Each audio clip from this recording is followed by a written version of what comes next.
"You'll never be as good as your brother." The words fell like a sentence, my father's voice steady, my mother nodding in agreement, my brother smirking in the corner. I stood up, calm. "Then tell him to pay all the bills. I'm not sending money anymore." That was when my mother's face twisted in confusion.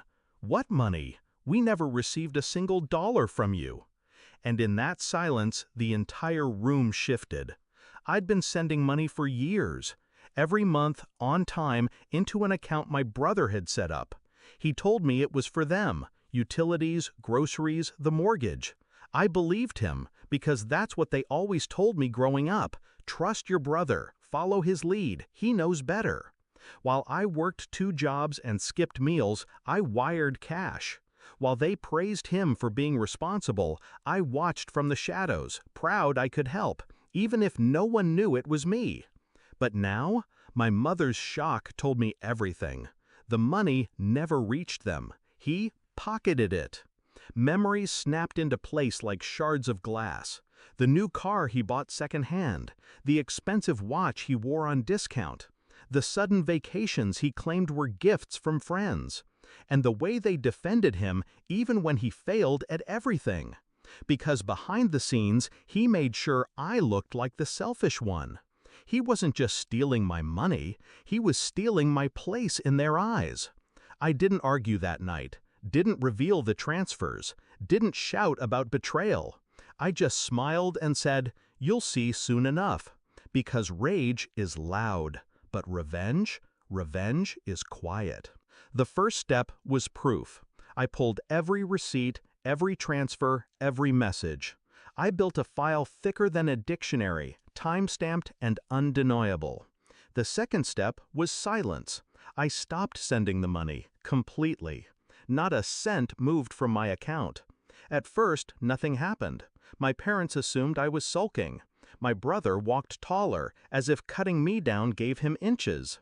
Then the cracks began. Late-night calls from my mother asking why the utilities hadn't been paid. My father's voice sharp with frustration, "We almost lost the house insurance this month." I told them calmly, but I thought my brother was handling everything. "You always said he was the responsible one." Every word was a knife wrapped in velvet. By the 3rd month, the lights in their house went dark. By the 4th, the bank began calling. I showed up one evening, dressed sharp, expression calm. They were sitting in the dark living room, bills scattered like battlefield debris. I set the folder down on the table. "Every transfer, every dollar, every lie he told you." My brother's face drained. My mother picked up a page, her hands trembling. My father read line after line, his jaw locking tighter with each one. When my father finally spoke, it wasn't to me, it was to him. "You stole from us, from your own family." The shouting that followed was chaos, my brother begging, denying, then exploding with excuses. But their eyes were on the paper, not him. For once, the truth was undeniable. And I didn't raise my voice. I didn't need to.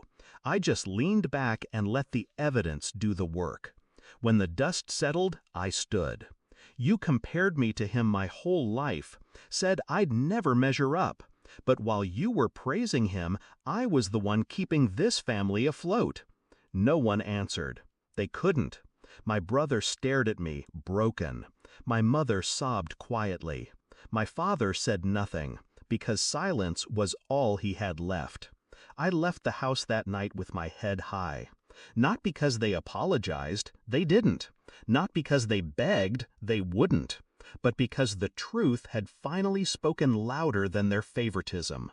They wanted me to compete with my brother. Instead, I exposed him. Now the bills are theirs to pay. The shame is theirs to carry. And the silence I left behind in that house is heavier than any speech I could have given. I don't need their approval anymore. I don't need to prove my worth, because I already did. And when they chose him over me, they chose to live with the consequences.